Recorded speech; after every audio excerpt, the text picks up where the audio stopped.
Hi guys, ang ganda ng sunset. Tara, punta tayo ng Layag-Layag. So ito first video natin today's. Ayan, ang kikit ng native na baboy. Ayan siya oh. Ayan, kulay brown. Ayan, nakikiramdam lang siya sa akin. Ayan. At tas andyan yung kanyang nanay tsaka yung makukulit yung mga kapatid. Ayan, medyo madami sila. Ayan, ang kikit. So nandito na tayo ngayon sa baba habang inaantay natin yung iba natin kasama na nandun pa sa biyahe. Kasi nauna kami kasi nagmotor lang kami papunta dito sa Papaya Beach. Ayan. Tatawid tayo ng Layag-Layag. So, habang naantay natin sila, nakita ko itong mga baboy dito. Ayan, native na baboy. Ayan, ang cute oh. Ayan, 5 silang biik. Ayan, may isang kakaiba kulay brown. Kaya natuwa ako.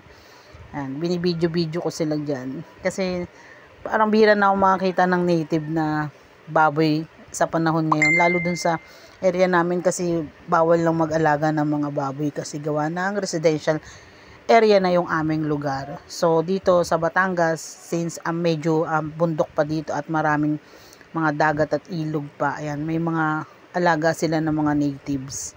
Ayan, tapos daming punong mangga. Ayan yung nanay, yan. Laki nung nanay niya. Laki ng nanay nila, yan. Kakamot-kamot siya dyan. So ayan na, halika na, biyahe na tayo.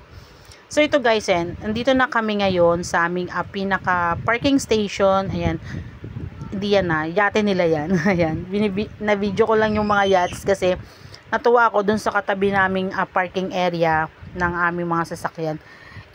Ayan, meron siyang parang daungan ng mga yate. So akala ko may tubig. Yung pala, talagang daungan lang siya. So ayan, nakarating na tayo dito sa White Sand location, Papaya Beach.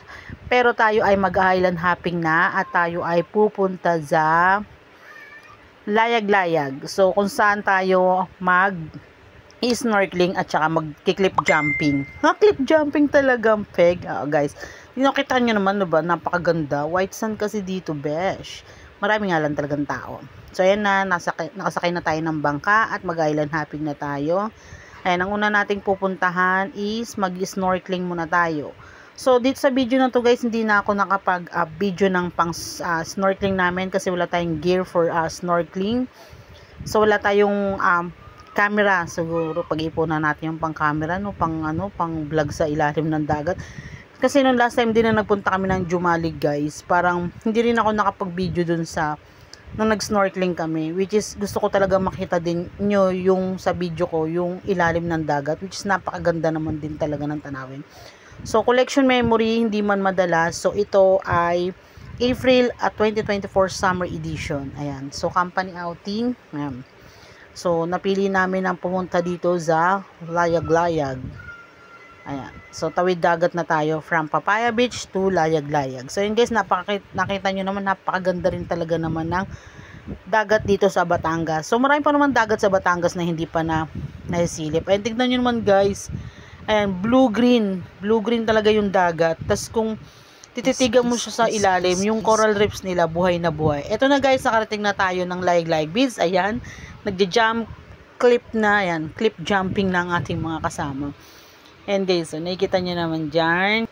So, 1, 2, 3, jump. Ako na yung tumalo na yon. Ayun lang guys. Salamat sa Summer April. Bye!